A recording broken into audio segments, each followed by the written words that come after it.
আসসালামু আলাইকুম। সবাই কেমন আছেন? আশা করি সবাই ভালো আছেন। আলহামদুলিল্লাহ আমিও ভালো আছি। আজকে আমি নিয়ে আসলাম আপনাদের জন্য শীতের সবজি বাঁধাকপি দিয়ে খুবই মজার একটা ভর্তা রেসিপি। তো এজন্য আমি প্রথমে চুলায় একটা প্যান বসিয়ে নিয়েছি। প্যানে সামান্য তেল দিয়ে শুকনো মরিচগুলোকে হালকা ভেজে নিব।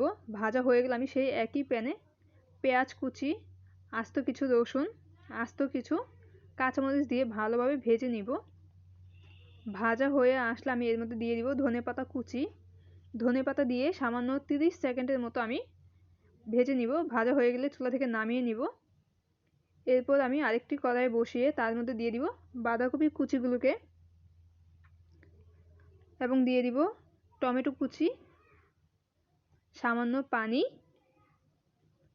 সামান্য লবণ এবং 1 চিমটি হলুদ।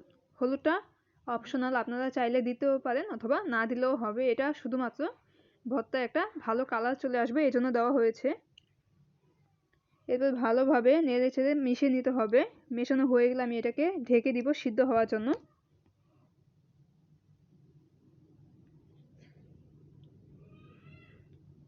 সিদ্ধ হয়ে গেলে আমি ঢাকনাটাকে তুলে বাঁধাকপিটা ভালোভাবে নেড়ে চেড়ে ভেজে নিব, যেন বাঁধাকপির মধ্যে কোনো এক্সট্রা পানি না থাকে।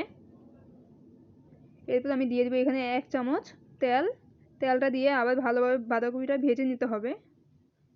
ভাজা হয়ে গেলে এটাকে চুলা থেকে নামিয়ে আমি আগে থেকে ভেজে রাখা পেঁয়াজ, শুকনো মরিচ, রসুন এগুলোকে লবণ দিয়ে ভালোভাবে চটকে মিশিয়ে নিতে হবে।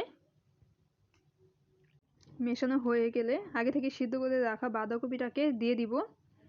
দিয়ে ভালোভাবে বাঁধাকপিটার সাথে পেঁয়াজ মরিচ মাখাটাকে মিশিয়ে নিব। এরপর আমি এখানে দিয়ে দিব সামান্য সরিষার তেল। সরিষার তেল দিয়ে ভালোভাবে মেখে নিলে আমাদের বাঁধাকপির ভর্তাটা তৈরি। তো ধন্যবাদ সবাইকে আমার ভিডিওটাকে ধৈর্য সহকারে দেখার জন্য। যদি আমার ভিডিওটা ভালো লাগে তাহলে অবশ্যই লাইক, কমেন্টস এবং শেয়ার করবেন। এরকম আরও নতুন নতুন ভিডিও পেতে চ্যানেলটাকে অবশ্যই সাবস্ক্রাইব করে পাশে থাকবেন। ধন্যবাদ সবাইকে।